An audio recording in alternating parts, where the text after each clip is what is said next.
Well, good evening, everybody. It's me, Mitch. Good to see you all. God, look, they're pouring in by the thousand. Well, almost. I can dream, can I? Welcome. Welcome. It's Tuesday night, and where else would you be? I know there's nowhere else I'd be, but right here. Good to see you. Good to see you, everybody. Hope you all liked my poop video today. That was fun. As I anticipated, probably not the most popular video I ever made. And I kind of expected that, but I had to do it. I mean, you have to make a poop video, I think, to earn your chops as a carnivore influencer. So I did it, got it out of the way. If you have any questions about that or anything else that I've said in the last week or so, and it seems like I've said a lot the last week or so, judging by the outstanding number of comments that I've had on these videos. Hundreds and hundreds and hundreds of comments. It's been interesting and gratifying too. I don't look at reading these comments as really as work. I'm interested. I'm absolutely interested in what people have to say, except for the few idiots. There's always going to be some of those. But what I find interesting is on every video I put out, I get so many new people that maybe the video that they commented on was the first one of my videos that they watched, and you can tell by the comments and the questions they ask that they're very puzzled about me, about some of my opinions and everything else, and I ask them to refer to some of my older videos because some of the questions they ask would have me writing a book in the replies, and I answer so many of those things all day long on my cell phone, and I do hate to type on a tiny little keyboard, and I can use the voice dictation, but half the time you have to go back in and correct that. It ends up taking longer than if you just typed it out on that little tiny keyboard. So I do the best I can. If you have any questions tonight, put like QQQ in caps in front of them, and I might get a chance. I might notice them. I rearranged my my desktop tonight in a way that I think will help me keep track of these things more. The chats were over here on this window, and I had to keep looking over sideways to read them. I moved them over here right next to my StreamYard window here, where I control everything that happens on the stream, so I can see them here right now without playing bobblehead all night long, and hopefully that'll make it easier for me. Well, let me put my phone on silent here.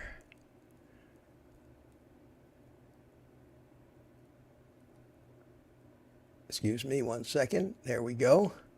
Okay. Let me start off with my usual disclaimer. You know, if you don't by now, that I'm not a doctor and I don't give medical advice. Even doctors don't give medical advice on YouTube, but me especially. I talk about what I've learned through my journey through life, through my studies. I talk about my personal experience using me as an experiment in this carnivore way of life, and talk about that. I try to answer your questions, as many as I can. without actually getting too personal about your own medical conditions. And it's hard for me. Sometimes I know the answer, or I think I know the answer, but I don't dare put that down in writing. So I have to be very careful. So I hope you all understand that. What you're going to hear from me is my own opinions, some of my insights, right or wrong. They're mine. And you know what they say about opinions. So let's see. Let's start here and say hello to some of the people that are out there. We got 67 of you so far. I see. I'll try to flash a couple of them up on the screen here, but that gets a little cumbersome after a while. Lori, Carnivore Cheer, is here. How you doing?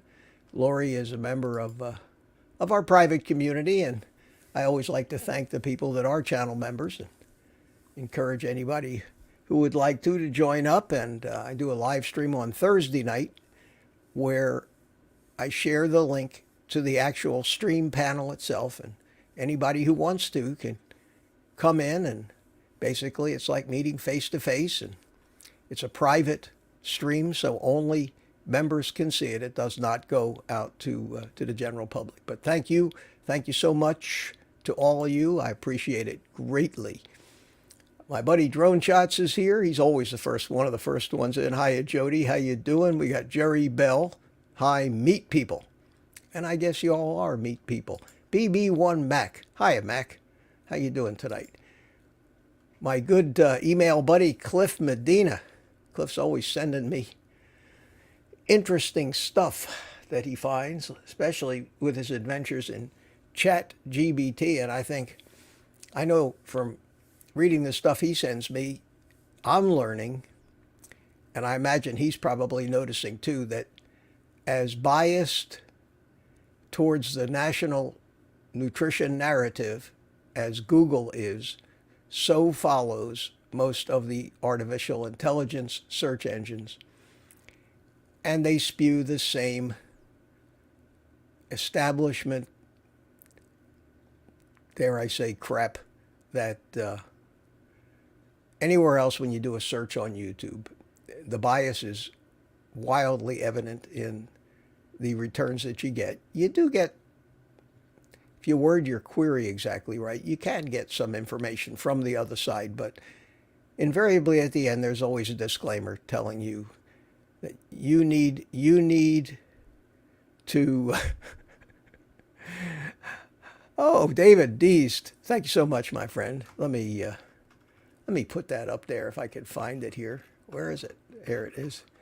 David, thank you so much, my friend.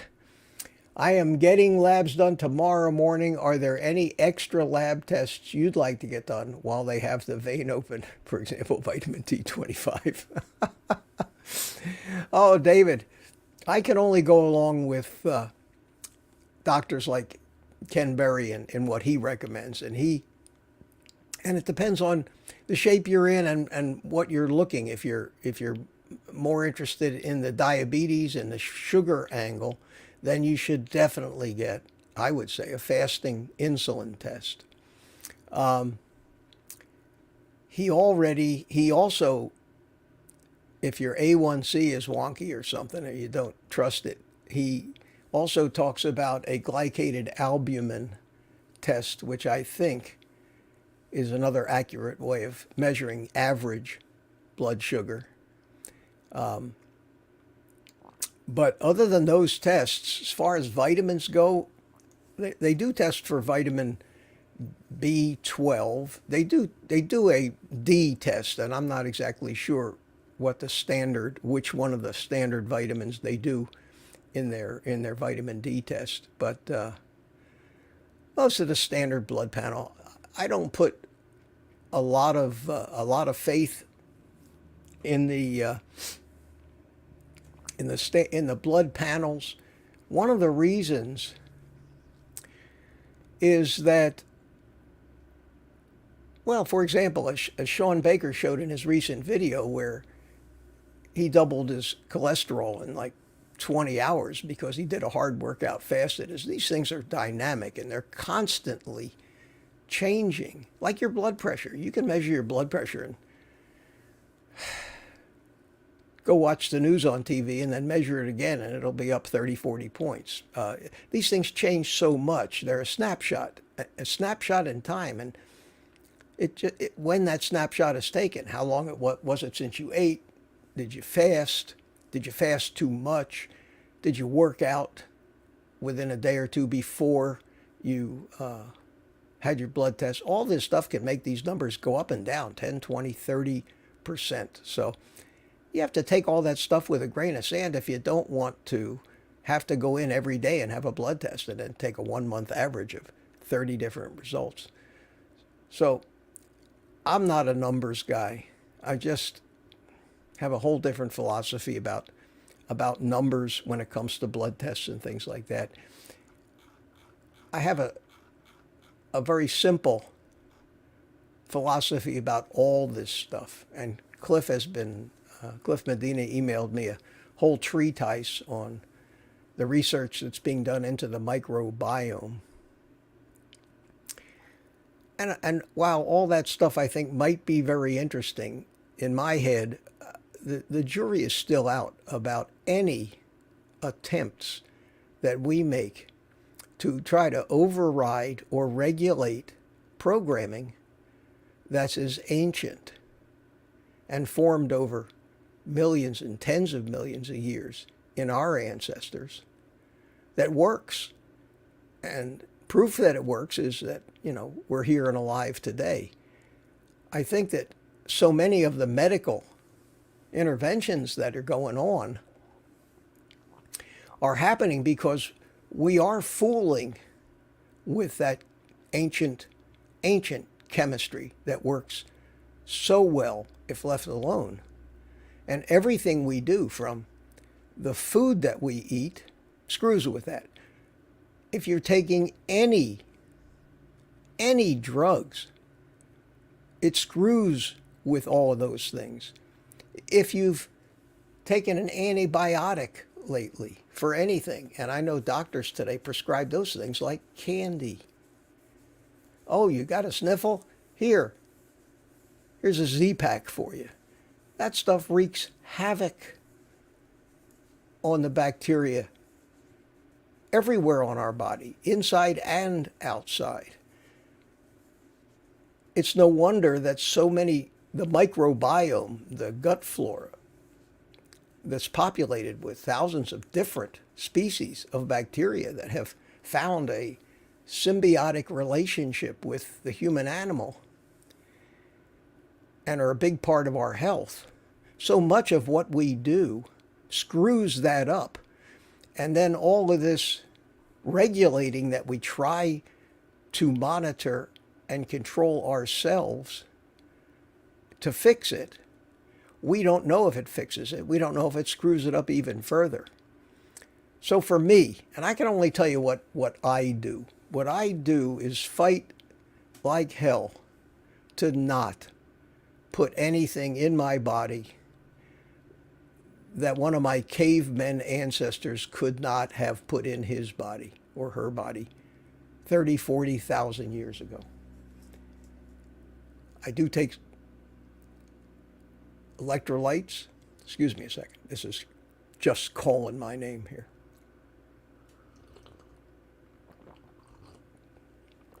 I didn't get very far saying hello to people, did I?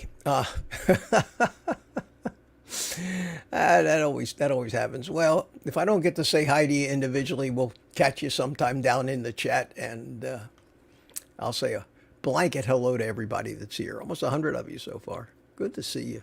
Good to see you. How many new people are here? Never been to one of these free-for-alls that I call a live stream. One thing you'll notice about me is I go off on tangents all the time. Anyway, let me finish that quick thought about trying to take probiotics or prebiotics or, God forbid, a fecal transplant, which is they did a whole episode about that on South Park. That's how funny that is. Where you can imagine what that involves.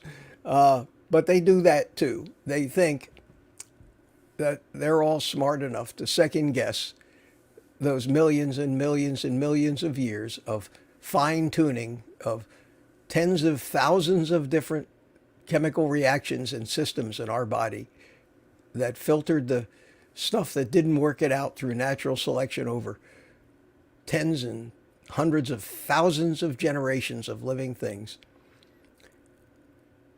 and hasn't changed much in the last 20, 30,000 years. To think that all of these changes that we have to jump right on and come up with new drugs and new medications and new treatments for have only happened in the last 100 years, to me, is missing the absolute big point of how the human body works. And the human body is so finely evolved and fine-tuned that the best strategy is don't poison it with crap in an effort to regulate it on a daily basis, one way or the other, unless something broke. And by that I mean, if you're a type 1 diabetic and your pancreas doesn't make insulin, you have two choices. You either shoot yourself with insulin or you die. You can make it better, I think, with a good diet, but it's broke. So modern medicine is great for fixing things that break. I shattered this wrist when I fell off a ladder, shattered it 5 places. I have a steel plate and a dozen screws in there. I'm just a joy to the x-ray guys at the airport. And they're great at that. They fixed it. Works great now. When I had a kidney stone stuck in my ureter and they had to go in and get it, that was broke, and they fixed it. When I fell and hit my head, ended up with a subdural hematoma, and they had to, which side is it on? I look at the picture and everything's backwards. It's on this side. And they had to cut out the whole side of my skull to get that humongous blood clot off of my brain. I'm glad we have modern medicine and anesthesia and all that stuff. And they're great at that. If you get busted up in a car accident, they're your best chance of getting nailed and glued back together. But when it comes to regulating all of the cellular chemistry, our metabolism, the lipid flows, the biomes and flora that exist everywhere, inside and outside of us, I think everything they're doing is to counteract symptoms of stuff that we do to ourselves, trying to follow their advice and just take all of these different drugs. Vitamins, if you have a deficiency, take a vitamin supplement. I've been taking a small dose of D3 and K2 because my numbers were a little low. And there are some certain vitamins that in our lifestyle, we're just not getting the amount of sun that one of our caveman ancestors might have gotten. Electrolytes, same thing. The stuff that probably was more available in their food and in the water they drank, because they didn't drink water out of a tap. They drank it out of ponds and puddles, and there was lots of minerals in those waters. So yes, we may be not getting what our programming dictates we need, and we need to supplement those things. But I think we need to be wary about following the advice of everybody with a YouTube channel that just so happens has an affiliate account with a supplement company that's selling this miracle supplement and that miracle supplement that's going to solve all your problems. Because the next thing you know, you end up like I was, I don't know, over 40 years ago, when Dirk Pearson and Sandy Shaw had a company called Life Extension, and they were starting to sell these amino acids, and they were touting that you'd live to 150 and all this stuff. And a lot of us bought into that. And I was spending $1,000 a month on 30 or 40 of these different amino acid supplements, and I needed an accountant just to make sure my little pill container was full in all the little compartments, because I had to take this one in the morning and that one in the evening and after. I hope I didn't do any damage to myself, but it's easy to fall for that stuff because we all consider ourselves modern, and we have cell phones and we take advantage of all the technology. So why not, if somebody claims it's going to make us healthier? And over all these years, a lot of this stuff I discovered the hard way. Nothing works better than doing nothing except nourishing your body right and properly and making up for a few stragglers in nutrients that you take because you know for a fact, either from a blood test or just from how the food gets to us today, that these things are not in the foods that are available to us anymore. Enough said about that. And that's for Cliff. That's where my thinking is right now on all of this research and advice they're giving about the microbiome. The microbiome has existed in the guts, not only of humans, but of every mammal, at least as far back as the time of the dinosaurs. And it worked, and it was appropriate, and it regulated itself based on what was available for it to feed on, not what it did, in my opinion, that might be beneficial. One of the jobs of some particular strain of gut bacteria is to turn fiber into short-chain fatty acids. That's how cows get fat. But they have digestive hardware that we don't have. They have multiple chamber stomachs and hind guts. And those are specific places where that bacteria has made a home over all of these eons, and that benefited the animal. Well, we don't need that bacteria for us to get fat, because we eat fat. We get the fat we need. We eat it. Cows don't eat fat. They eat grass. So in an animal that needs grass, it's important for them to have the proper microbiome, and they will naturally, because they're cows. I'm sure feeding them grain probably screws up their microbiome a little bit, but that's generally shortly before they're slaughtered, so it's not going to make much difference. And I always used to joke that, yeah, cows are perfectly healthy until we start grain feeding them. Then we turn them into obese diabetics and then slaughter them. But that's what we like. We like that marbled meat. If your muscles in your body get marbled, that's not good. That's very, very bad. But it happens when you eat all that grain too. Always amazed me to think that every handbook in every big ranch and farm and agriculture place where they raise animals, every handbook that talks about animal feeding, they all say the same thing. You want to make the animal fat, feed them grain, feed them corn. When you see a big fat person, we used to call them corn-fed. Look, that's a corn-fed person. Well, that's what happens to you when you eat corn. You get fat, just like the animals. And if you eat a lot of those grains and a lot of those things, then yes, you will have the same strains of bacteria in your gut that the cows have to turn that into short-chain fatty acids.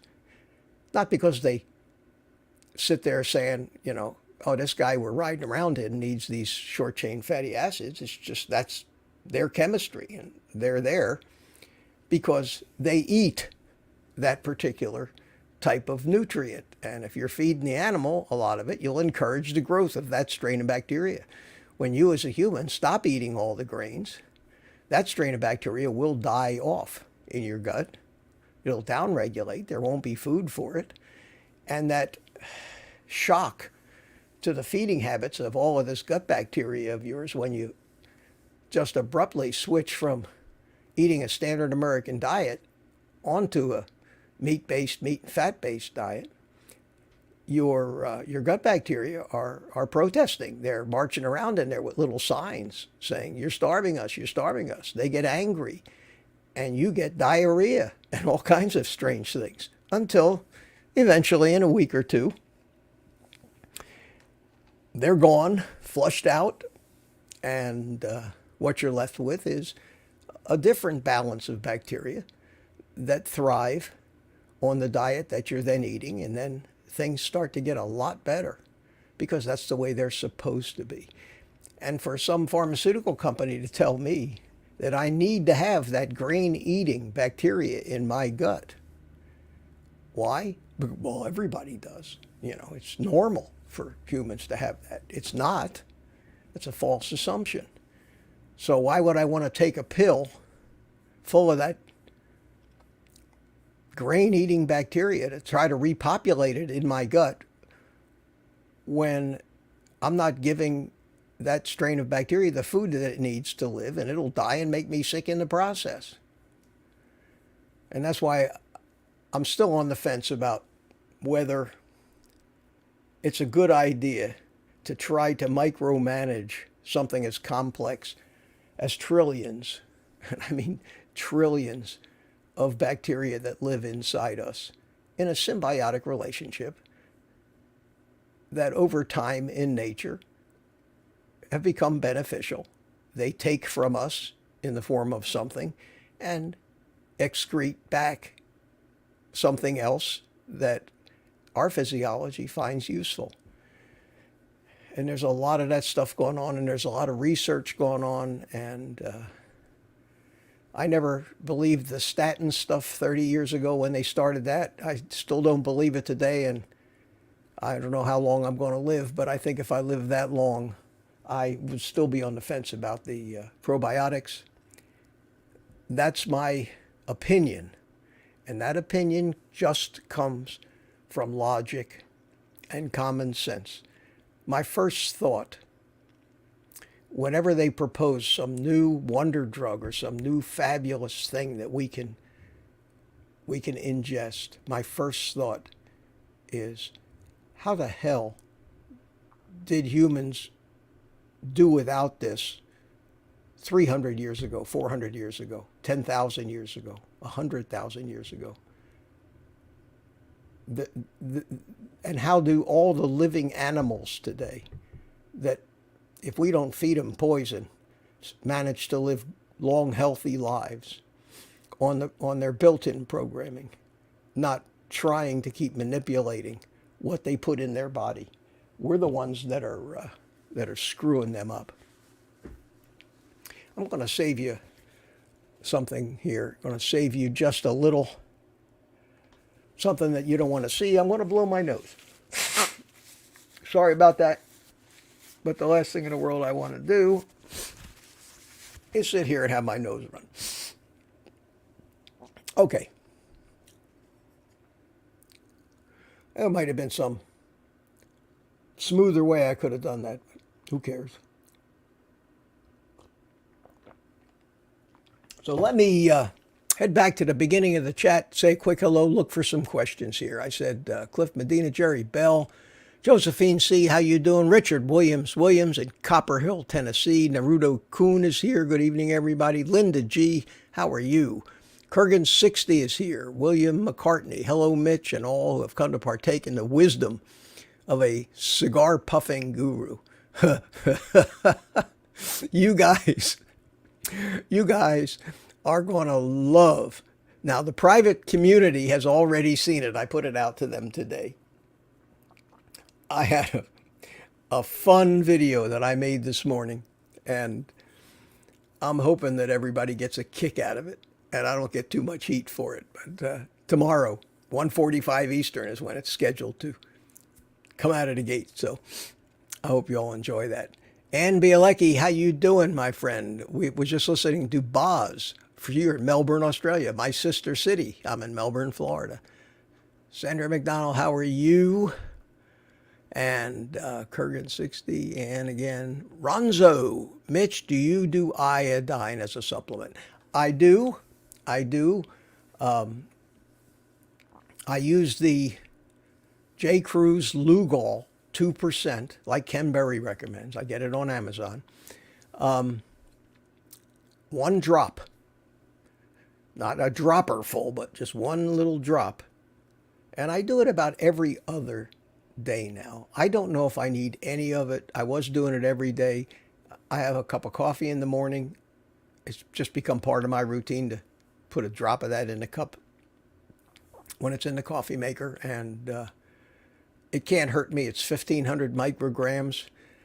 I haven't noticed any difference in the way I feel whether I do it or I don't, but it's another one of those minerals that is important to us that is being depleted in soil and in so many of the nutrient pathways that these minerals have.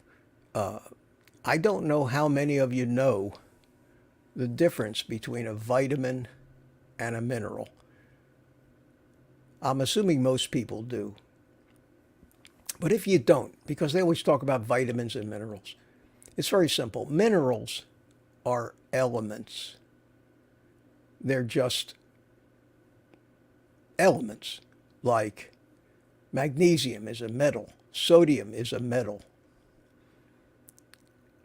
potassium is a metal. When these metals, these elements, these minerals combine, they generally get oxidized, so they will combine with oxygen. And that's the form that we take them in, is in combination with something that combines with them, because eating potassium metal dust or sodium dust or magnesium would not work real well for us. Our body needs to see them in a compound. A vitamin is more of an organic compound, not a mineral. So iodine is a mineral. It's on the periodic table. It's an element. It's a base element. And these base elements are everywhere. Everything in our universe is made of the 100+ elements that are on the periodic table, from hydrogen on up to some of the radioactive materials, plutonium, uranium, and that's the difference. So yes, I do. New Smyrna Beach. Rosie Red, how you doing? She says that she does iodine.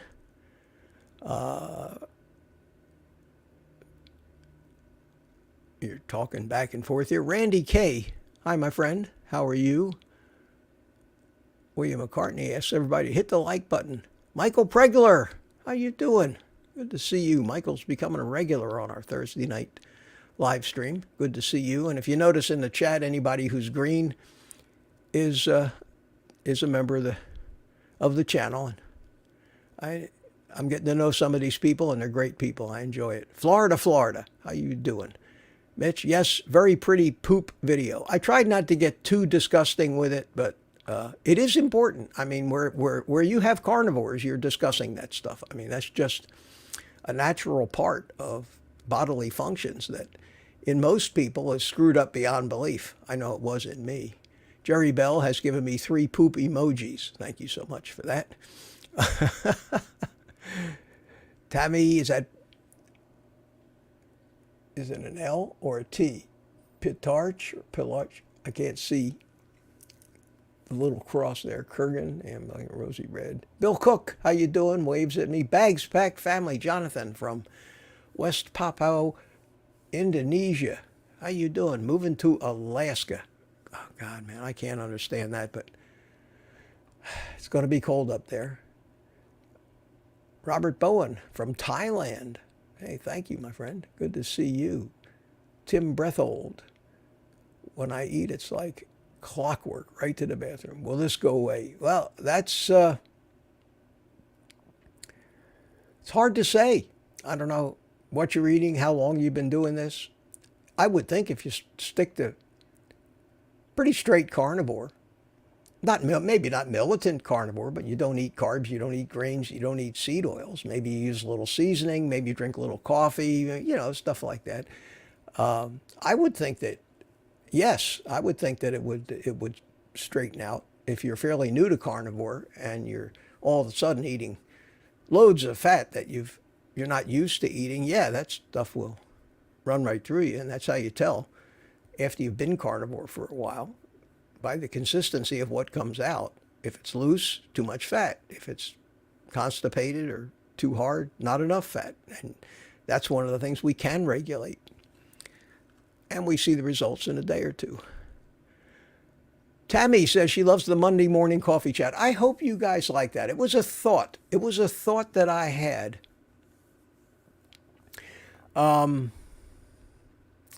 I woke up Monday morning and after watching those videos about the vegan carnivore war, which is the only way I can name it, that's going on, and the reaction videos to this stupidity, which I hate those kind of things. I think they're a waste of time. I think arguing with ideologues is always a waste of time, and all you do is get yourself frustrated. And they've got, because they're ready for it, they've got a stack of talking points in front of them that they just keep throwing at you one after another, like whack-a-mole. The minute you answer one of their questions and they can't debate your answer, they go right on, well, what about this? And what about that? And you'll never win. You can't win. There's not enough time. That could go on for weeks.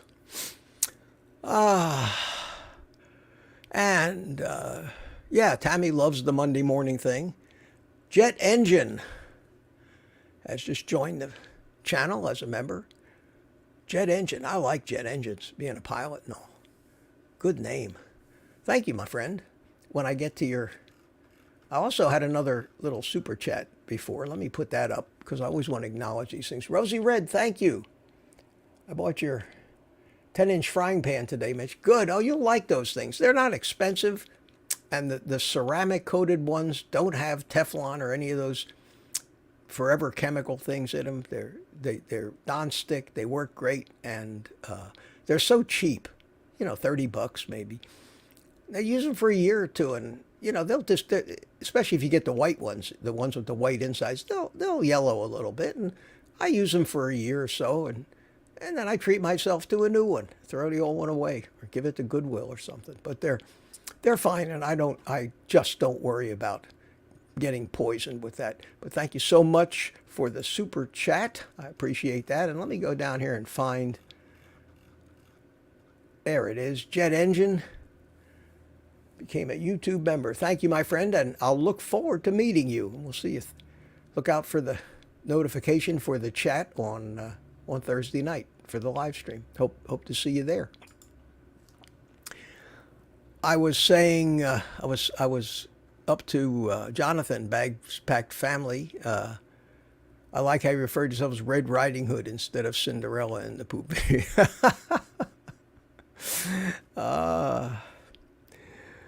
B-Matt, how you doing, my friend? Good to see you. Mitch, do you play bridge? Rosie Red says. No, I don't even know how the game works, to tell you the truth. I'm not a bridge player.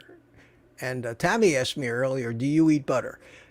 Yes, I don't really eat butter per se, like some people gobble down butter or eat it by the tablespoon. I don't like that.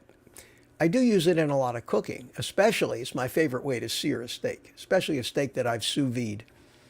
And you sear it for about a minute aside in butter, and then you put it on the plate and just pour that whatever melted butter from the pan over the top of it, and has great flavor.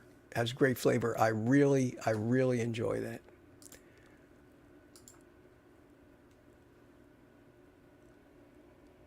Let's see. Do you play bridge? Paul McGrogan asks me, do you enjoy living on a wrinkle ranch? You got that right, my friend. I'm in a 55-plus community. And interestingly, in this community where I live, the 55-year-olds that are moving in are my children's age. So I'm starting to become like an elder in this community. And even some of the 55-year-olds look and act older than I do. So it's scary. The fact is I have almost nothing to do with any of the people that live in here. I live in here because it's a convenient and fairly inexpensive place for me to live. I don't socialize. I don't go to because everything that they do, their entire lives, every social event, every gathering, everything is about one thing: eating. That's it, eating. They have ice cream socials, National Donut Week, every excuse to eat crap they make a holiday out of and have an event where they, provide it free. And the people here love it. They love it. They turn out like crazy for those things. And it's always, when they go to the swimming pool, they have to have their cooler with them, full of the soft drinks and the bags full of Doritos and every kind of food. And they sit out there like, lest I say beached whales, in the sun, gorging themselves from morning to night. They never stop. The concept of a meal and even a snack to some of these people is foreign. They eat one meal a day. Starts at 7 o'clock in the morning and it ends at 11 o'clock at night. It's a non-stop grazing fest. I just can't be around them. I don't want to be around them. So I would say most of the people in this community don't even know who I am. They see me walking. They say, oh, there goes that lunatic, talking to himself as he's walking around the park. Some bacon has sugar, so read ingredients, Bill Cook says. Well, it depends if the sugar is used in the cure. If the sugar is used in the cure, most of that sugar does get washed off the bacon before it's packaged. It's a curing agent. And the way to tell if your bacon actually has sugar in it is to just look at the label at how many grams of carbohydrates it has per serving. And good advice for trying to decipher these labels is look at the serving size first, because there's so many loopholes that these manufacturers used to fool you with what they put on these labels. They have 60 plus names for sugar. Organic beet juice is sugar. Maltodextrin is sugar. There's like 60 plus documented names for sugar. And then there's a catch-all that they use when they can't find the name that they think they can fool you with, and that is natural flavors.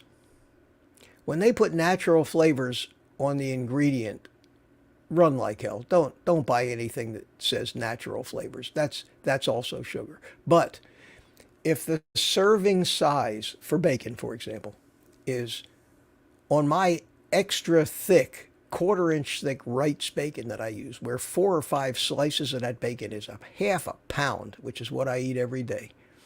On the label, it says serving size, 1 slice. So 1 slice of that bacon is like 2 ounces at least, 2 ounces of bacon. And it says 0 grams of carbs. Now that tells me definitively that it's less than a half a gram. Because if it's less than a half a gram, they can call it 0. And the way they fool you is they mess with the serving size. So if that bacon I bought was really loaded with sugar, the serving size would be a quarter of a slice, a half a slice.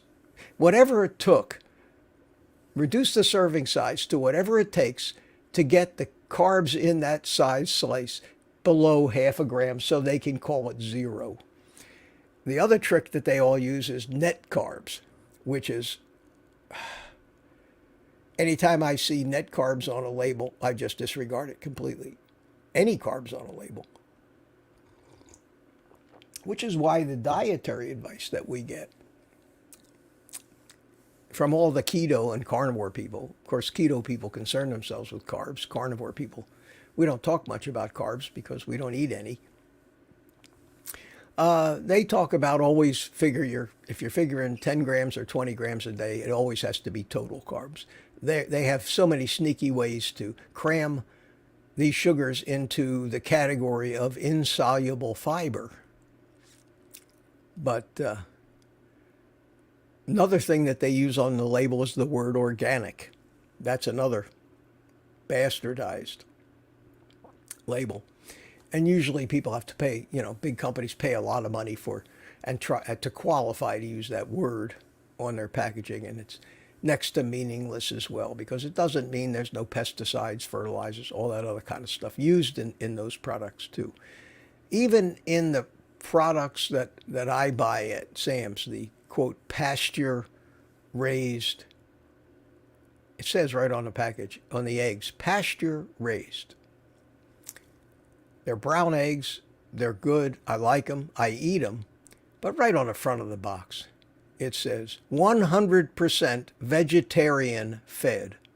Now, why would they put a label on something that's supposed to be pasture raised that it's 100% vegetarian fed? First of all, when a chicken lives in a pasture, you don't feed it. It feeds itself. It goes out into the world and it eats grubs and worms and all kinds of seeds and different things. But there's no feed. So when you claim 100% vegetarian fed on a pasture-raised egg carton, I know there's some kind of fraud going on there. There's a couple of reasons why they might do that. Maybe they're telling the truth. Maybe people are so brainwashed that, God forbid, that chicken could have accidentally eaten some animal products, because they're always hyping the fact that there's no animal byproducts in this product. So this animal shit is bad, vegetables are golden.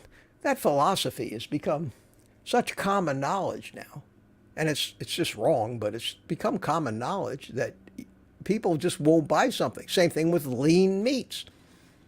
Lean meat outsells fatty meats. That's why the fattier cuts of meats are much less expensive. People don't want them. They think they're unhealthy. We go out of our way to buy them. It's good for us.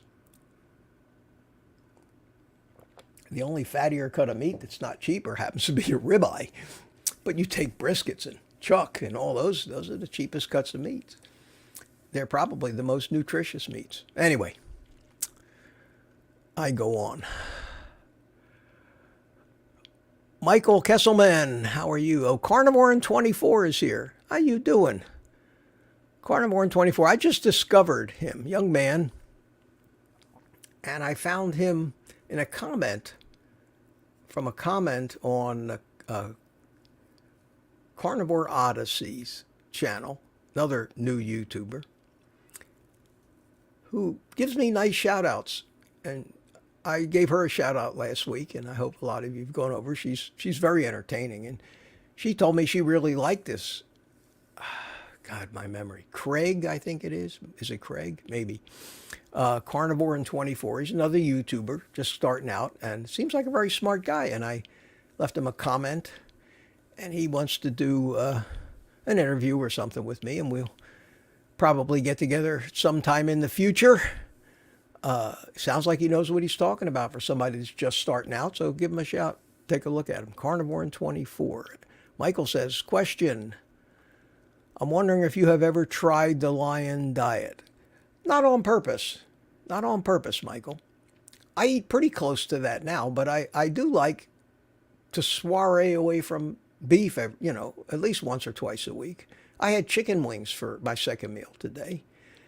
And after I ate the chicken wings, I still felt like I needed a little more food, so I went and ate about a quarter pound of smoked salmon on pork rinds, which I really like. It's like having hors d'oeuvres, and that kind of did the trick and filled me up.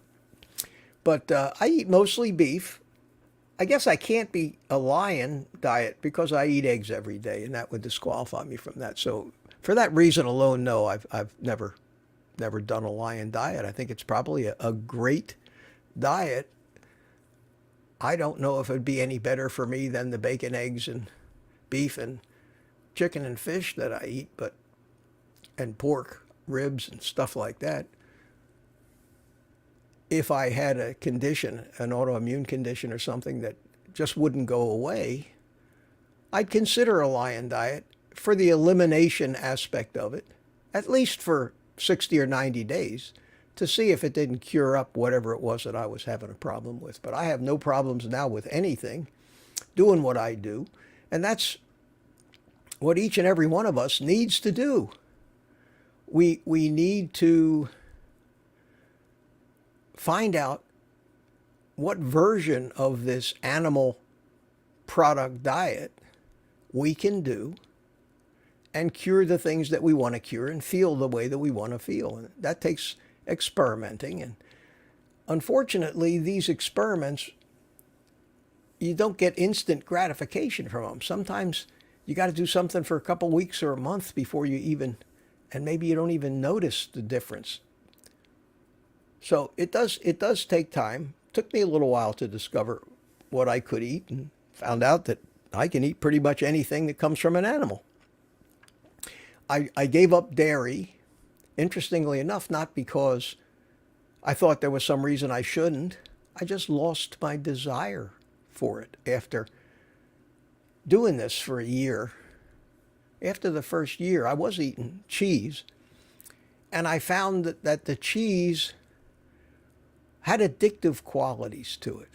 I found that without realizing it, I had cheese creep.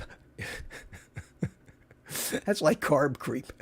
You don't realize it, but, a couple of days later, you're eating more than you ate the day before, and then you eat a little more. And there's a substance in cheese. It's called casomorphine, and it is more a form of morphine, and I think it's probably addictive. And people can get addicted to these cheeses, even if they have no carbs. They still have addictive qualities.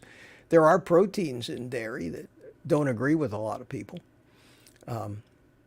but that's an individual thing. Look, I know tons of people that I've met in my lifetime that are not addicted to carbohydrates. And even though that's becoming more and more of a rarity, I know these people. I know people that could open a box of Cheez-It crackers, which were my downfall, eat 3 or 4 crackers, close up the box, put it in the closet, and forget it was there. I don't think any of us could do that, but these people can. So these people, and a lot of these people live in places like the Mediterranean and Italy and Greece, and they eat a really varied and mixed diet of meat and fat and vegetables and fruits, but not a lot of processed crap and not a lot of added sugars, but natural carbohydrates. And they're very healthy. They live to be ancient. They live to be old. They're in good shape. Their heart disease is low. The French are a great example of that, at least until the French were co-opted by the Western diet, and there's a McDonald's on every corner selling French fries and milkshakes. People who don't become addicted to carbs can live a healthy, normal life eating a broader range of food. But for carb addicts, and if you know me and watch my videos, that's my main focus is trying to help the carb addicts. And that's most of us. Most of us won't admit it, but we are. We are. If you reach, you get to be 50, 60, 70 years old and you've never been able to lose weight and keep it off, you're a carb addict. There's a reason. You can't stop. If you go on binges, if you get cravings all the time, that's an addiction. And the sooner, like an alcoholic, that you admit you have a problem and attack it and treat it as a problem, you'll solve it. And most of the time, solving that problem means abstaining from that substance. It's almost impossible to abstain from sugar in this world today. It's in your face everywhere you go. The people you live with are eating it right in front of your face. The TV commercials. Every time you turn on the TV, you're seeing somebody on TV eating this crap. It is big, big, big business, and there's nothing we can do to turn that super tanker around. We can just dodge and weave and understand why it is that we can't control ourselves. And that's the thing about addictions. It takes the control right away from you and gets what it wants. Lion diet. Hey, carnivore in 24. B-Matt started watching it, my friend. Good for you. Everybody's talking. Let's see. Any questions? Questions. Lion diet. Jet engine says beef, ruminant meat, water, and salt. That is it. And that's pretty much what a lion eats. Pure Blood Patriot says, by the way, today is 150 days of a perfect lion diet. Such serious changes. Congratulations, my friend. Congratulations. I'm sure it's getting easier and easier for you every day that you do it. Paul McGrogan says his Windsor table salt has sugar in it.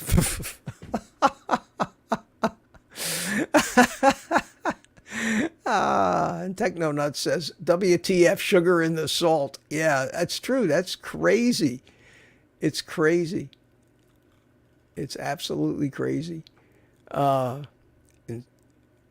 engine, let's see.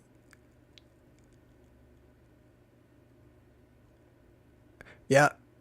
Worthy Prince says, over a year ago, I opened a packet of cookies. The packet would be gone 10 minutes later. Yeah, I was that way too. Do you think that any of that stuff ever survived overnight in my house? Not a 3-pound bag of blueberries in the freezer, not a gallon of ice cream in the freezer, not a box of Cheez-Its, even if it was the huge Costco version, pallet-sized box. I would eat that stuff until I got physically sick. And then I'd put it away, and half hour later I would be heading back for it because the sick feeling kind of, subsided a little bit.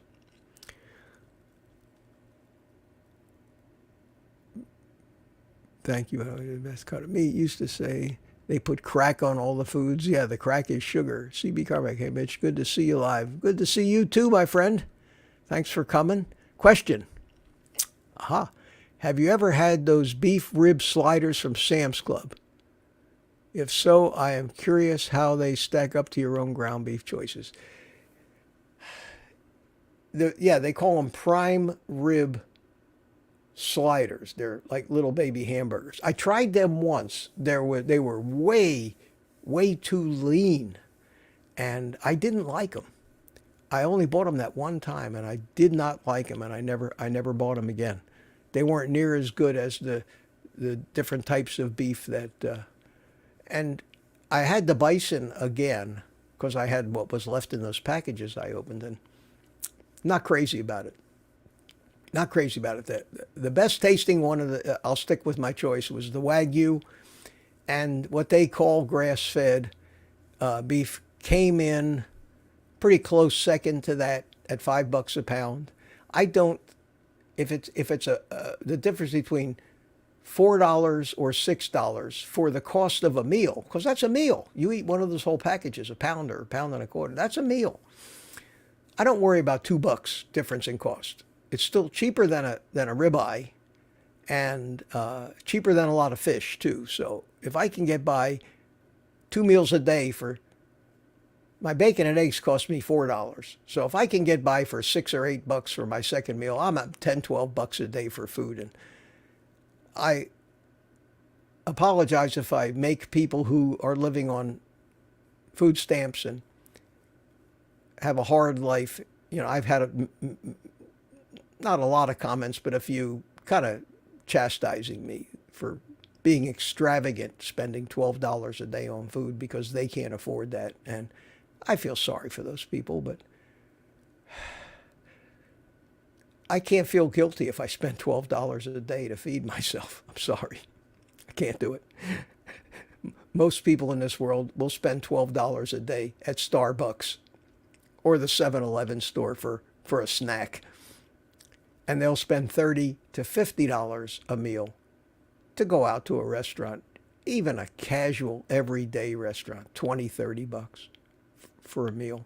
Even McDonald's now, 8, $10 for a meal. So I honestly don't or can't feel guilty about spending $6 or $8 to have a meal and do that twice a day. Mitch Trailer Trash Tim wants me to run for president. No, no, no, no. No. Don't want that job.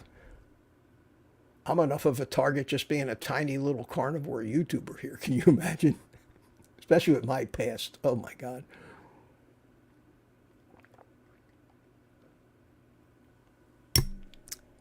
Jet Engines, I'm pretty sure I drive by my community twice a day for work down in Palm Bay.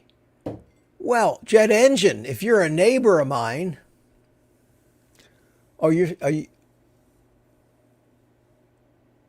you're a neighbor of mine, send me an email. Send me an email. I'm trying to put together a meetup here in the Space Coast of Florida area where we can all get together, maybe at a barbecue joint or something, and have together for lunch or something. I think that would be great. So if anybody lives within, an hour drive of me over here in Melbourne, Florida, I'm about 20 miles south of the Cape where they shoot up the rockets. Send me an email. My email address is in the description of every video. It's on my website at oldguycarnivore.com. It's in my About section on my YouTube, on every YouTube video. It's in there as well. oldguycarnivore@gmail.com, and let me know you're a neighbor, and we'll see if we can't put that together. David says, okay, I think I'll try the Wagyu. Good on you. I haven't used table salt for 30 years. Yeah, I don't use regular iodized table salt anymore either. I use the Redmond's or the Himalayan pink salt. And the Himalayan pink salt that I buy seems to have a good reputation, and it's clean. Some of this stuff, there may be a little monkey business going on in there. Monkey business. Hi, Spank. Say hi to Spank, everybody. It's my monkey business. I don't know how many of you know Spank. He's my sidekick. Spanky, he was with me throughout my whole drone video career here on YouTube until I changed my channel to a carnivore channel. He pops in every once in a while to say hello. There you go. The power of computer graphics. Okay is here. My favorite. Still my favorite YouTube name. Okay. I told you all about that last week. Okay is Mr. Mackey from South Park. And I love that. I wish I'd have thought of it. Okay. People on EBT get about that per day. I mean, I'm going to tell you so. And some of these things may be a little politically incorrect, but if you know me, you know that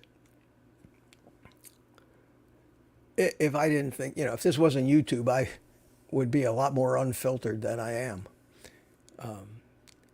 I'm one of these people that I don't hold anything back. When it's on my mind, it just comes flying out of my mouth. It's always gotten me in trouble. But I went into Aldi's one day,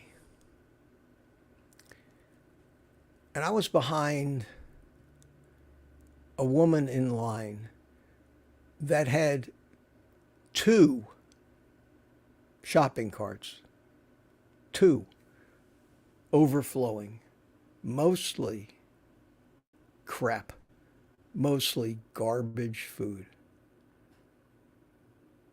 Crackers, cookies, sodas, cakes, cereal, everything in it, not a healthy thing in the whole cart. She had 2 carts full. She probably weighed over 300 pounds, and she pays for all of that food with an EBT card, and it goes through. So I don't know how she swings that kind of money, but she paid for it all with an EBT card. And when I was behind her in line, so when I got through and checked out and I went out to the parking lot, she was still out there loading all of this stuff into her car, which was a brand new Escalade SUV, $100,000+ SUV. And I'm a little old guy getting by on my Social Security and a few extra bucks that I earn. And I worry about the prices of food like you all do. And imagine, I was just, and I still actually pay some income taxes too, and that's where my tax money is going, to make sure that this big woman can buy hundreds and hundreds of dollars worth of garbage so she can and drive it home in her $100,000+ Cadillac Escalade. And you talk about incense, you want to explode, and there's nothing you can do about it. You know, what are you going to do? What am I going to do? Say something to her? Maybe she's smarter than me. That's my first thought. Maybe she's smarter than I am. Because I'm certainly not spending hundreds and hundreds of dollars of the taxpayers' money to feed myself and and buy myself a $100,000 Escalade. That's for damn sure. So that's the way of the world, guys. And they're the ones that complain to me about they can't afford the food. And if they're doing it legitimately, they probably can't, because most of those people really don't get a lot. But so many of them have so many scams going on. They take in foster children and they get paid so much a month per kid, and they run a kiddie hotel, and they've got this angle and that angle. And now let me not get off on that tangent. It might get ugly, and I don't want to be ugly. I want to be happy here. Pure-blooded patriot says, I'm in my 8th decade. Is that right? I guess yes, it is, because this is my 8th decade, and in less than 2 months I'll be 77. And to me, 77 qualifies as late 70s. 76 sounds more like mid-70s. I could say I'm in my mid-70s, but when I get to be like 77, I can't say. Late 70s sounds more like it. However, I'm so extremely proud of my age that, unlike most people who claim they're younger than they are, I already consider since I'm just weeks away from my 77th birthday. As far as I'm concerned, when people say, how old are you? I say 77. I don't say I'm 76 3/4. I say I'm 77. I generally start leaning that way, because I'm so proud of that fact that I shock people most of the time when I meet them in person, and they say, how old are you? And they're like 60 and sick, and they look older than me, and I'm 77. No, you're not 70. I say, yeah, I'm 77. I mean, look close. I got the wrinkles. I have I got the wear and tear to show it. But I always love it when people say, no, you can't be. I don't know if they're just being polite or not, but but I think I look young. There are some people who think I look older now than I did 5 years ago, because I've gotten thinner, and I don't care who you are. The thinner you get, you're going to have wrinkles when you get to my age. Things wrinkle up, and I've got loose skin too in different places, that just places that used to be bigger, and it takes a long time for autophagy or whatever it is that eats that loose skin up. It takes years and years and years for that to happen. At my age, you're not growing as much anymore. Your body's changing when you get older. You don't put on the muscle like you, as fast as you used to, or hold on to it as easily as you used to when you were younger. Your skin loses its elasticity no matter what you do. You get the neck thing going on. I met a guy not too long ago who was a little younger than me. It was a while ago. In fact, it was when I had my restaurant back in the early 2000s, 2008. He was a customer of mine in the restaurant. He was a business guy, realtor, developer, big money type stuff. And he was talking. We were talking one day, and he was saying, "Yeah, I'm going in for a facelift." And I looked at him like, what the hell, man?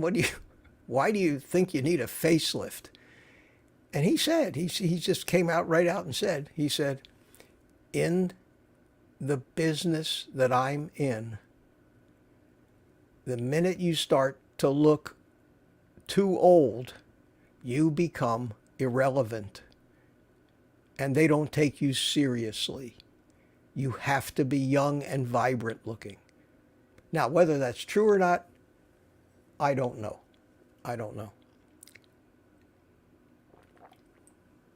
But sure enough, he had a facelift. And I could have a facelift. I could go and have all of this pulled back like that and have my neck look like a young man. See difference? See that? Look at that. That's what they do. They pull it back and tuck it back here and pulls all this tight. I'm not going to go through all that. I don't care. I think that this is what happens to you when you get older, and when you get thin, that kind of stuff gets accentuated. When your face is fatter, of course you're going to look less wrinkly, and if somebody says that you look young or younger because of that, then you can't help it when you get older. But I certainly think that I look younger now than I did 5 years ago. And if you don't believe me, you just have to go back to some of my older drone videos that are on this channel and take a look and see. And you'll see me over the course of the 5 years being fatter and thinner and fatter and thinner. I've been on this yo-yo all my life, this roller coaster. 30, 40 pounds, up and down, up and down. And it all showed in my face and my cheeks. And in that respect, maybe I do look different when I'm thinner. And I haven't, and I'm at a point right now. This morning I weighed 137 and a half pounds. Certainly not trying to lose weight. I eat a lot of food. And I exercised this morning, did a nice little workout in my little home gym here. Got myself a couple sets of bands. I'm not putting as much strain on my joints as I was because I was hurting myself trying to lift weights way too heavy for somebody my age. So now I'm using the bands. I've got the pull-up bar. I do push-ups. I do back extensions and crunches on my orthopod thing that I roll over on, and I do squats, deep knee bends. I do 50 or 100 of those. And I get a hell of a workout. It takes me about a half an hour. And I don't slow down. I mean, I just go through it. And I'm proud of myself when I do that. And I do that about every other day now. And I still get the comments from you guys. You're too skinny. You're wasting away to nothing. You need to start lifting weights again. Well, I haven't stopped lifting, or resistance exercises. And I walk. You just can't win. Honest to God, you can't win.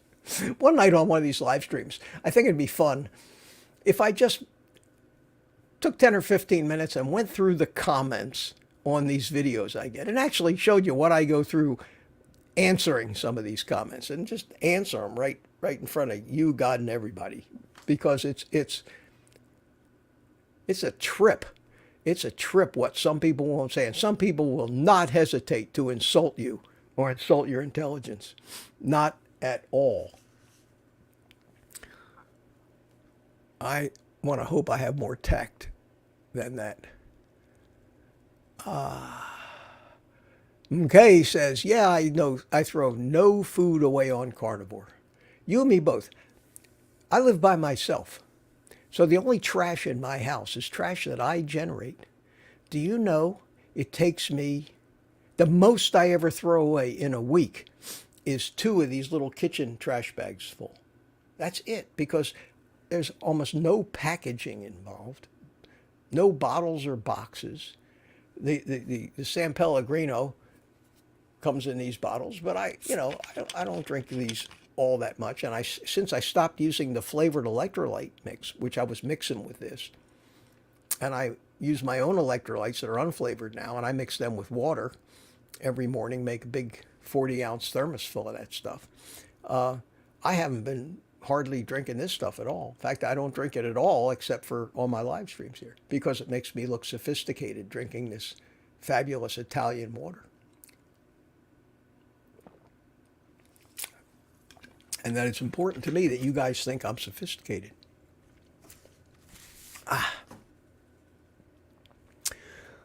Obama says hey to Spank. So does Tammy says hi to Spank too. Well, we'll get Spank in and have Spank say hi, good back to you. I have a scene that I set up here that basically just has Spank. I named this scene the 800-pound monkey in the room.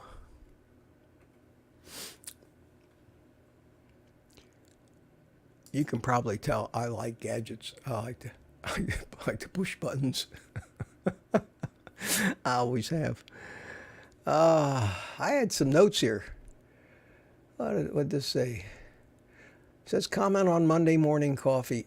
Yeah, I wanted to make an observation about that Monday morning coffee thing. I thought, you wouldn't believe how many comments. I got twice as many comments on that video as I get on most of my normal videos, which really surprised me.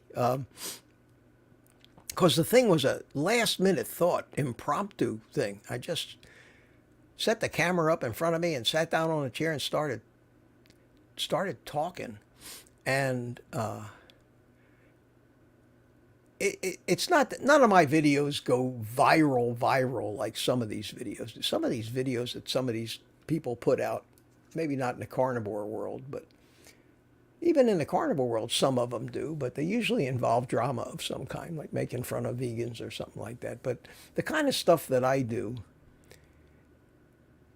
I can pretty well count on a 3,000-4,000 views on it, which, is a lot of views, but not in the YouTube world. It's not.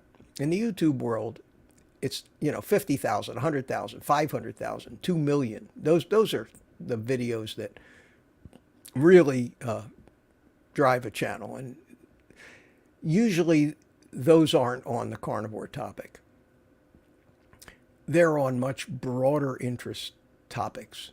Technology, cell phones, smartwatches, automobiles, things that so many people are interested in. And some of these channels, they go on to wild numbers. Me, I have even though my subscriber count is growing steadily, I'm still a relatively small channel, and I've got a pretty consistent base of people who watch my stuff. They're the same ones that always comment. I'm getting to know them very well.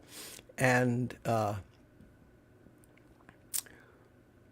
think that's what this is just going to settle in as. And that's fine. That's fine with me. I'm as busy as I need to be, certainly, doing this.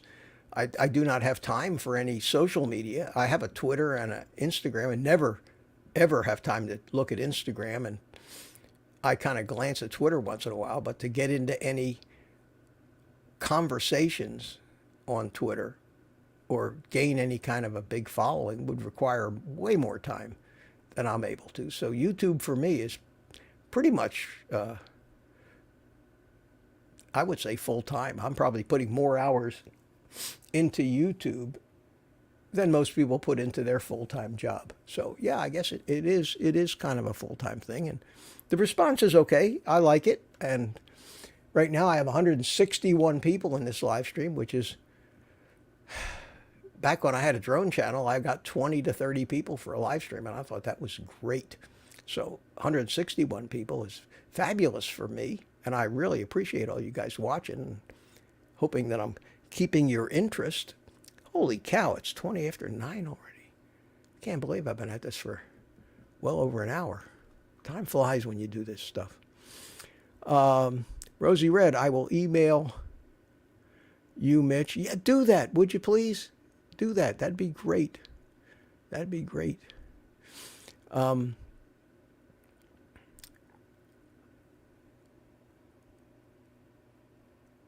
see what I see. Other just jumped. I was just about to read something, and for some reason the chat jumped right out of my hands.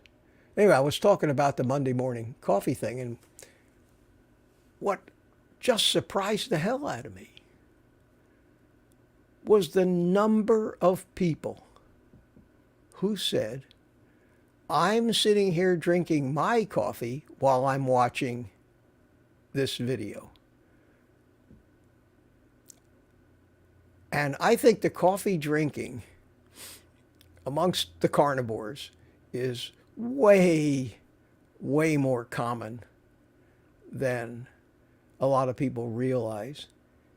And for me, I think I tried. I gave it up for 30 days. Didn't notice. I didn't feel any better. I just the enjoyment I get from a cup of coffee, and that's why I still smoke cigars.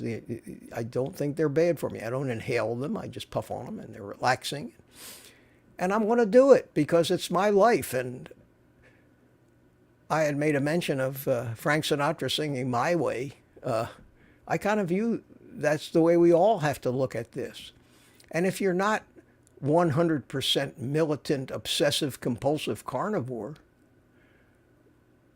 you're never going to hear me saying that you have to. I'm not going to be the guy that tells you not to season your carbon steel pan with a couple drops of grapeseed oil. But I get those comments. How can you say you're a carnivore when you season your frying pan with grapeseed oil? Yeah, once every couple of months I re-season it with a couple of drops of grapeseed oil, and it polymerizes on the metal and so let's suppose a couple molecules of that gets on the food. It's crazy to take anything in life to that extreme. That is obsessive compulsive at that point. You have to say, what's my main goal? My main goal is to stay healthy, eating primarily animal-based foods, not eat grains, not eat sugars, stay away from and seed oils. And I'm firm about that. And the only seed oil in the house is a little squirt bottle of this grapeseed oil that I use every couple of months to re-season my carbon steel pan with. That's it. And it makes absolutely no difference to my overall health. And I laugh. It's the people who are so militant about things like maybe using a little seasoning on your food if you think you really got to have a little pepper or a little garlic. If you don't have any adverse reactions to that, by God, just do it. It's okay. If it leads to something destructive, if you find yourself over time always using more and more and more of these things, then that's something that you shouldn't be doing. But if you're not out of control, if you're not overdoing any of these things, and they're not grains, and they're not seed oils, and they're not sugar, don't worry about it. If you're 95% carnivore, you're going to be as healthy, and you're going to feel as good. And if you don't, try to identify what little deviation from that. There are people that can't do anything, like Michaela Peterson, can't deviate. But that's a very rare form of allergies to pretty much everything on the planet that they found. The only thing they can eat is meat, and Most of us aren't like that. We lived all our lives, and we're still alive, and we're still here. We may have gotten sick, but it didn't kill us. And we're getting better when we cut back on it, which means it's a toxicity issue. You know, if you're getting poisoned, you don't treat it by treating the symptoms of the poisoning. You stop poisoning yourself. You know, that just makes so much sense. That's not how our whole medical system works. They encourage us to poison ourselves, and then they treat all the symptoms. Most of the times the treatments cause other problems, which they have to then treat. There are people that have 20 different prescriptions they have to take every day. How absurd is that? Mitch is becoming the Taylor Swift of carnivore. I should have her money. Pure Blood Patriots, not giving up coffee. I'm not giving it up either. I drink 2 cups in the morning that have caffeine in them, regular coffee, 2 cups. And I may have 1 or 2 more cups during the day, and they're decaffeinated. I am not worried about caffeine. Caffeine does not make me sick. It doesn't make me binge. It doesn't give me cravings of any kind. And I don't need any more than a couple of cups in the morning. If it's a need at all, I could live without it, but I choose not to. And we're all allowed to do that. And if there are a few people out there that thinks that I'm not a real carnivore and I have no business talking about carnivore, you know what my answer to those people is? Don't watch my videos. Go the hell away. Leave me alone. You're not paying me to be, you're not paying me. I owe you nothing. You know, I'm doing most of this. Gives me something to do out of the goodness of my heart. And I make a few extra bucks a month doing it. That's it. That's it. I'm not Mother Teresa here. I do care about everybody, and it does give me joy and happiness when I get a message from you thanking me and telling me that you've struggled for 5 years and until you listened to what I was telling you to do and it finally worked. Thank you so much. And they go on and on and on and on. You can't help but smile and feel good about yourself when that happens. That's what I get out of it. But I don't, none of us, not you, not me, none of us need, especially at our age, none of us need another mother helicoptering over the top of us, correcting every move we make. We don't need that, and we don't want that, and we can't sustain that. If you're not just joyous about the way you're living and how you feel, if you don't just revel in, and I know it's a religious term, and I don't mean it to be, but the miracle of what can happen that you never thought was possible at our age to your body and to your life itself. Watch the video it's coming out tomorrow. Watch that one. You'll enjoy it. I even put music in that one. I know somebody will chastise me, but I used to have a guy, 1 or 2 videos way back, I put a little music in. This guy comes on and he absolutely ordered me. Didn't even suggest. He basically says, lose the music. I don't like the music, you know.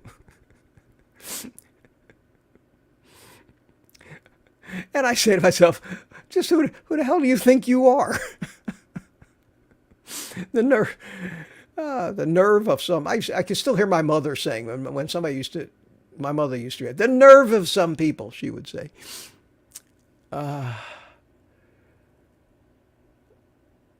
Sean Bibby says, hi Mitch, do you eat sugar-free bacon and sausage? Or does that make a difference on carnivore? I eat the bacon that I eat. It has 0 carbs per serving, 0 carbs per slice. I can tell that I have no carb cravings. Nothing triggers my carb. That's the clue that you get. The clue that you get is if whatever it is that you're eating, if they snuck sugar in it, enough sugar that your body can really recognize it. It will, and you're that much of a carb addict, your thoughts will be turning to sweet things now and then during the course of a day. You know, the thought of, boy, a donut would taste good right now. Just some little nagging or a full-blown craving even, because that's why they call it a trigger. So if you eat bacon, and you can eat your bacon and eggs, and in the next 3 or 4 hours you don't think about food, doesn't cross your mind. Now that's hard if you're reminded of it and it's everywhere around you, but if you're not reminded of it and you don't think about it, then whatever was in that bacon has not hurt you. We can deal with a couple grams of carbohydrates. Our body can metabolize that without causing a lot of damage or any damage at all in reasonable quantities. The reason we're all so fat and sick is 300, 400, 500 grams of sugar a day. That's flat out poisoning ourselves. But we can metabolize the sugar. We can use it. If you happen to have a CGM, glucose monitor, try it, test it. You know, test it out. Eat a bunch of that bacon and see what it does to your blood glucose. That's the definitive way to tell if there really is sugar in it or not. And if it doesn't spike your blood sugar, then it's fine. It's fine, as long as it doesn't have a psychological effect, too sweet a taste, which is one of the greatest triggers. That's why I think that artificial sweeteners are a bad idea, especially trying, you know how I feel about making carnivore or keto versions of addictive foods with artificial sweeteners, trying to imitate the donut or imitate the other sweet thing. And that's just a bad idea. That's a bad idea. You can't, it's both a habit and an addiction, and you'll never break the habit if you keep doing it. Ann says, coffee in Melbourne is a lifestyle. Cannot give it up. I think the coffee is fine, and I'm in good company. I'm in good company there. Ken Berry, who we all know and love, who just hit 3 million subscribers, by the way. 3 million. He says all the same things. It's why I admire him. He's not a militant. He knows, and I know, the danger signs to look out for if you try something or do something that's derailing your efforts. If it doesn't derail your efforts and you find it effortless to stick to it, you'll find the longer you do it, at least I'm finding this, the longer you do it, the easier it gets every day. Easier and easier. And the less you think about this stuff, what used to be a craving turns into like disgust. You look at that stuff and go, ooh, how could I have even thought about that? Mike K says, question, hi Mitch, just started your electrolyte mix. Does just starting this make loose stools? Been carnivore for 3 months now. It could. Magnesium citrate, which is the magnesium compound that I use in that, has a mild laxative effect. I would maybe cut the dose back a little bit. Maybe you don't need as much as 1 full teaspoonful of that stuff, 6 grams of it, of the final mix.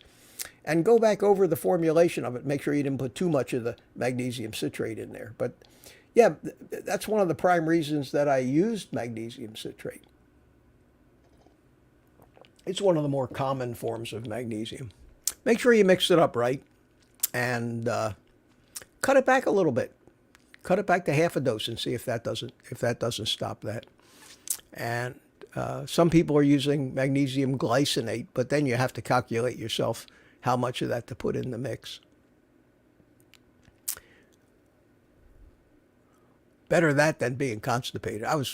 That's a problem I had all my life. I have diverticulosis now because I was always so plugged up all my life. And even that's not bothering me anymore. I'm telling you that coffee video was on point. I'll be looking forward to seeing it on Monday. Yeah, I'm gonna start doing that on Monday as long as people watch it. The videos, if I put out a video and most people skip over it, then I don't see the reason to keep doing it. It's just as much work to make those things. Somebody just said, and it just skipped by, perfection is the enemy of good enough. Yeah.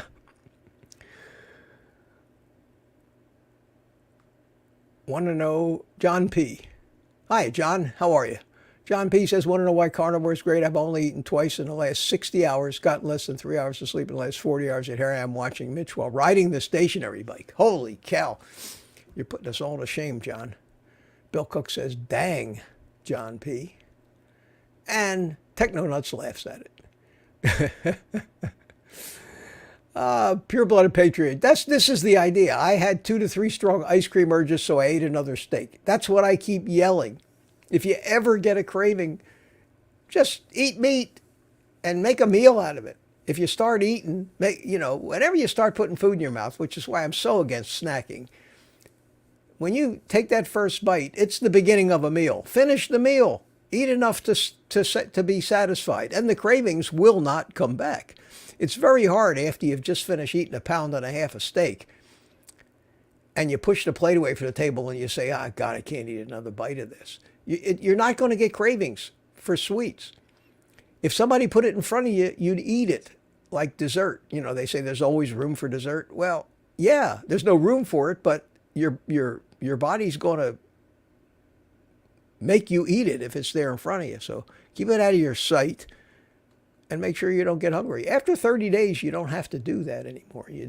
You'll find, most people find that I found that the cravings just kind of lessened in severity so much that I could control them. They reach a point where, yeah, you can have willpower. They're not that strong, but initially, the way most people are addicted to this stuff, every time they get triggered, they have to satisfy that itch. Yeah, Technonut said his doctor told him not eating sugar is bad for the brain. See,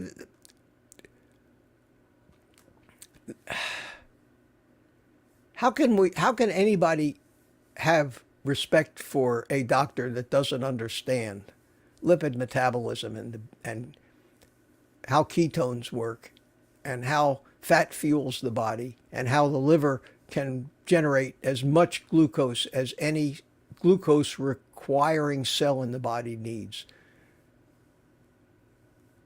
We never had sugar, yet we evolved, yet we're here and we're alive. Our mechanisms survived. Sugar was maybe when some fruits were in season.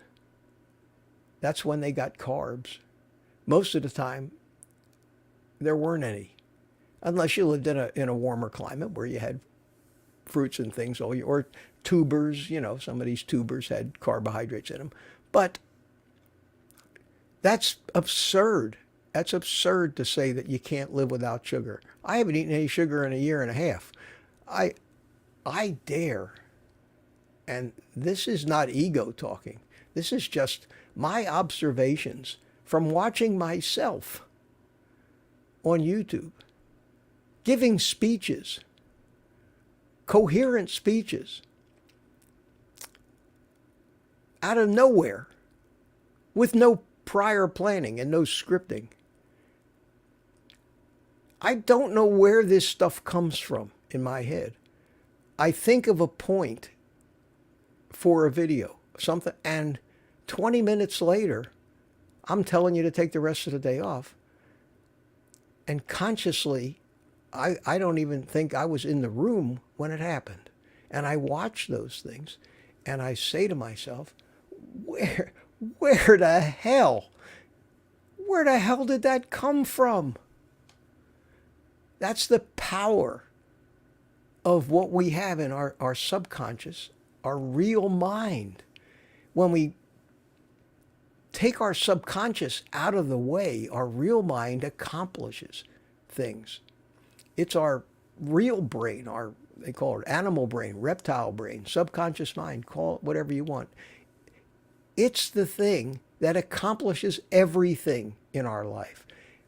It regulates the homeostasis of our body. It on a millisecond by millisecond basis changes chemical reactions and hormone signaling and that we're not consciously aware of. When you take your hand and hold it out in front of you and do this with your fingers one at a time, when you play the piano or something like that, If you had to program on a computer a robotic hand to do that, the programming would be enormous. And yet you do it totally unaware of the signaling going through the nerves to the different, all of those different muscles that are involved in that coordinated movement. When you walk and don't fall over, the balance from all the different systems and sensors in your body and your middle ear that are, they still have a hard time building robots with all of our technology that can mimic some of the motions that human beings go through. They tell professional athletes that are standing on a free throw line, don't think about it. Just imagine it happening. Just do it. And if they can get the tension and the worry out of the way, they'll be more accurate because they're taking their conscious mind out of trying to figure out what they need to do and just let their animal mind that has it in its muscle memory what needs to be done to accomplish that goal. And we in life are the same way. Sometimes just thinking about accomplishing something, you behave and perform differently and get it accomplished because you believe that's. So many people preach the power of a positive mental attitude. That's how that works. Just simply believing you have the ability to do something makes you do it sometimes. And in the opposite, doubting yourself, I'll never do that. I can't do that. You won't. You won't be able to. It's very, very important. We have to learn how to trust the intelligence and the power we have in it and stay out of its way.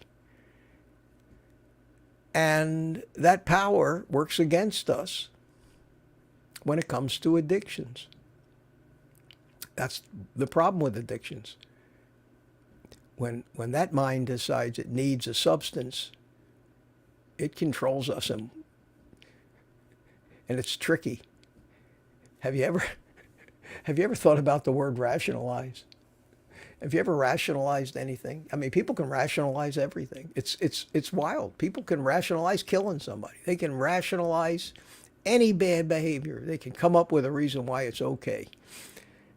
And if you don't think about that, if you think about you've made a conscious decision not to eat that ice cream.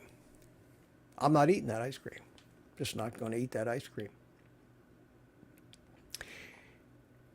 And 10 minutes later, you're going, well, just one more time. It won't hurt. I'll be okay. I know I shouldn't, but I'll just do it just one more time, and we'll start back up on the diet tomorrow. That's rationalization. And then after you do it, and your conscious rational mind is turned back over to your control, you feel guilty and ashamed of yourself and mad at yourself. What the hell was I thinking? We've all done that. We've all rationalized all of this stuff because that's what our brain wanted. And that's an automatic mechanism that runs on a reward mechanism, and that reward is neurotransmitter release like dopamine. And the dopamine triggers an anticipation of a reward, and once that anticipation chemistry gets going, you're going to follow through with it. You're going to get the reward. Most times the reward doesn't live up to what you anticipated, but that's not what's important. But after it's all over and your rational thinking comes back, you say, I can't believe I ate that. I didn't want to eat it. And anybody that is an addict, is a carb addict, and hasn't been through that, you're not a carb addict. Because if you're a carb addict, you have no control, which is why someone hooked on heroin will forsake everybody in their lives just to get enough money They'll sell the family jewels. They'll sell their own children just to get enough money for another fix. And then after they've gotten the fix, they promise themselves, I'm never going to do that again. I don't know what I was thinking, what got into me, and so many other excuses. But while you were in the control of the addiction, your conscious mind was being fed these rationalizations that it's okay, it's going to be the last time, I promise. And you feel ashamed of yourself afterwards. What most people take away from that is that they're weak and they're, something wrong with them. They're not. That's how we're programmed to react.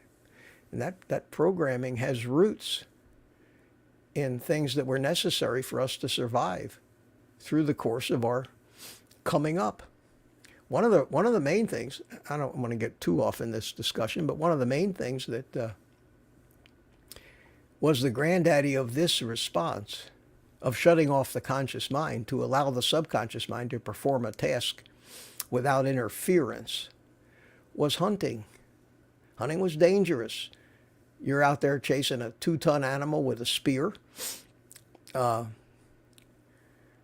with a bunch of other people, and naturally you're going to be afraid. You're going to be hesitant. You're going to be, if your conscious mind is thinking, you're thinking, I could die. I'm afraid. And you might hesitate when you shouldn't, and you might fail, and the animal will eat you or run you over or something. So the ability to let go of the fear in the conscious mind and just let your smart brain that knows how to control this body of yours take charge and make control the running and the throwing of the spear and everything. You just automatically do it without consciously thinking of every motion and every step. And it worked. And it worked. And it enhanced the hunt, it enhanced survival. And we have that capacity to have our consciousness taken out of the picture. And that's just not theory. That's been proven in so many lab experiments. If you know what a PET scan is. A PET scan, they scan your brain in real time, and they can tell by the different colors what chemical reactions are going on in different areas of the brain, and they call that lighting up. Certain areas of the brain light up when they're active. And the prefrontal cortex is where our consciousness lives. It's our conscious mind. And the pleasure centers of the brain, where the neurotransmitter, dopamine, and all are on the sides. Under the control of addictive behavior, the pleasure centers light up and the prefrontal cortex kind of goes to sleep. Control of thought is taken away from your consciousness. And there's a video, and I have it somewhere, and I want to make a video about this and tell everybody to watch this video. It explains this in a beautiful, beautiful, understandable way. This whole concept that I'm trying to throw out here in this live stream. And it's something that once you understand it, maybe helps you recognize it when it happens to you.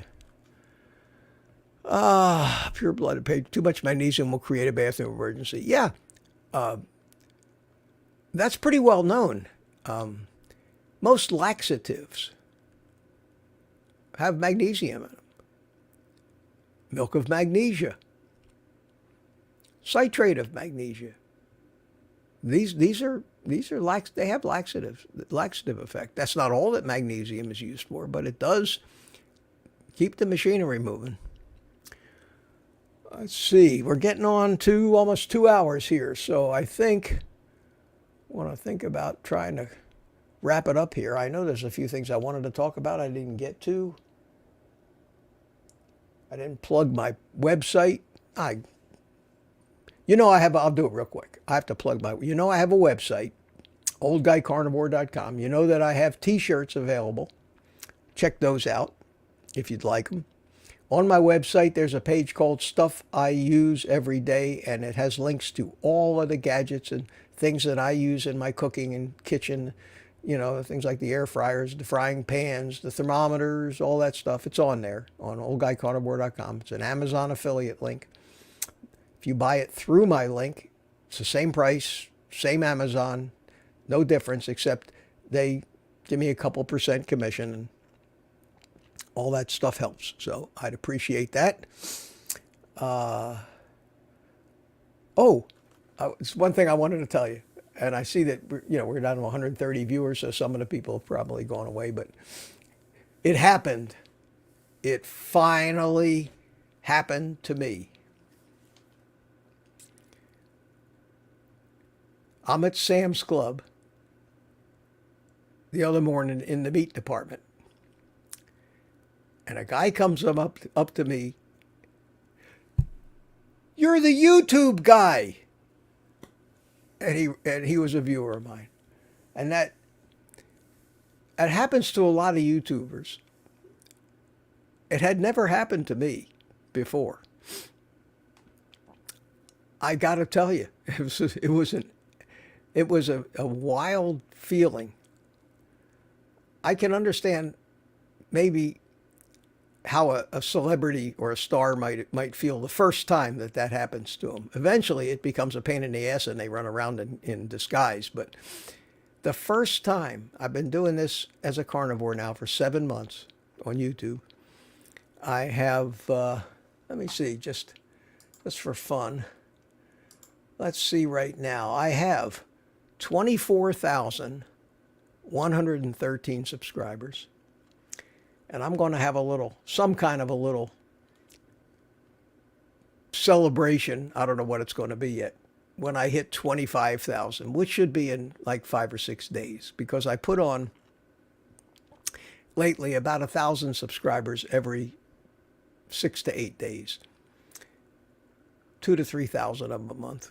So I'm at 24,113 subscribers, which makes me not a big channel, that's for sure. Not a big channel, but a significant, more than I ever thought that I would accomplish at this. More people listening to me, more people commenting, more people taking advice from me for what it's worth, and doing well on some of that advice, and just, I guess, liking me, which is everybody's goal. You want people to like and admire you. We all do. And to have somebody come up out of the blue, "You're the YouTube guy, aren't you?" And it was a thrill. I got to tell you, I don't know who was more thrilled, him or me. He didn't ask for my autograph or gush over me or anything stupid like that, but he was a nice guy. And we ended up talking for 5 or 10 minutes, and he's doing the carnivore. And then I said to myself, what are the odds? And then it dawned on me. I said, well, I guess the odds are probably pretty good in the meat department of Sam's Club. Because if anybody's likely to know me, of all the places around town that I'm likely to run into somebody that knows me, it's going to be in the meat department of some store or other. So I said, well, that lowers the odds. But that was a thrill, and that was something that I wanted to tell you guys about. And just thank you for all the support, because it really is gratifying. I was going to talk about the great carnivore vegan war, but I don't want to get into that. That's another subject. That subject could spark a lot of discussion. I think it's time to say goodnight, guys. I hope I didn't miss too many questions. There's one. Mary Simpson, question. I'm on day 57 of a 60-day BBB, and he is a new carnivore where I eat 4 eggs, 4 bacon around noon, and then ground beef steak or roast beef at 5. How do I keep from falling asleep before bedtime? I can't even imagine how I might answer that question. I don't know enough. I don't know enough about you. I don't know how much sleep you got the night before, but I think that if you're tired, I don't know what your normal bedtime is, but go to bed a little earlier. I just try to go to bed when I'm tired, when I feel like it. And I sleep 5 to 6 hours a night. That's about it. Sometimes I wake up once in the middle of the night for no reason. I'm always thinking about stuff. So, and the problem is if I wake up in the middle of the night and my brain starts thinking about things, especially YouTube videos, then sometimes I just make the decision, well, shit, I'm up. Turn on the lights. And so it's going to be a long day. Like anything else in life, I think, take the cues from your body. If you're hungry, eat. If you're not hungry, don't. If you're tired, if you're sleepy, go to sleep. Take a nap. And just keep following your cues until it settles down into some kind of a schedule that makes sense to you. That's the best answer I can give you. Other than that, I wouldn't know why that happens. Not unless somebody's drugging your food there, Mary. You might want to check your husband. Make sure he's got no evil intentions. Jet Engine says he's going to shoot me an email. Great. Who else we got? We still got a lot of stuff in the chat here. John P., I thought you were going to say the Element people ask you to shill for them. Me? No, that's one thing, believe it or not. I've been approached by a ton of wild and oddball companies that want me to shill their products. They want to give me shit. Barbecue grills. They want to give me barbecue grills. They want all kinds of crazy stuff, but not Element. And I'm shocked. Maybe because I'm not crazy about that stuff, and maybe they don't think I'd be really, really good for them. But BK, Belgian Carnivore, says, I don't even have 200 subs, but I'm not a YouTuber. It's for entertainment and research. Yeah, there's tons of people starting YouTube channels, and I think it's great. A lot of them started with big hopes, and then the realism of what the hell is involved in doing this hits them hard. And it's sad, but I think that anybody that thinks that they've got something to say, doesn't cost you anything to make a video and put it up there. Give it a shot. Give it a shot. Jonathan Bonnell, have a great night. Thanks, Mitch. Thanks, Mitch, for all you're doing. Great channel. Thank you, says Brad Barbie. And Lena George says good night. Good night. Good night, everyone. Everybody's saying good night. That's my cue. Let me bring in a little stream-ending music here. I always smile when this song comes on. I love it. So you know what this reminds me of? Reminds me of Imus in the Morning. Remember Don Imus? He always had a theme something like this. Not this song, but some old bluesy thing like this. Well, thanks for coming, guys. If I missed anybody, I'm very sorry. To those of you that shot me a super chat, I really appreciate that. To all the private members, I will see you guys on Thursday night. And my sister from Pittsburgh is going to be getting in here Thursday sometime late afternoon. So she's probably not going to be involved in the stream, but she's going to be probably sitting in here with me, watching me do it. So that'll be different. She's down going to visit me for a couple of days, and then go over and visit my daughter for a day or two. You guys, God, Jody, you're still here, man, hanging in there. Good for you. I appreciate you all coming. Be good. Enjoy. I hope you enjoy that little video I put out tomorrow. I think you will. And as usual, take the rest of the day off and eat meat.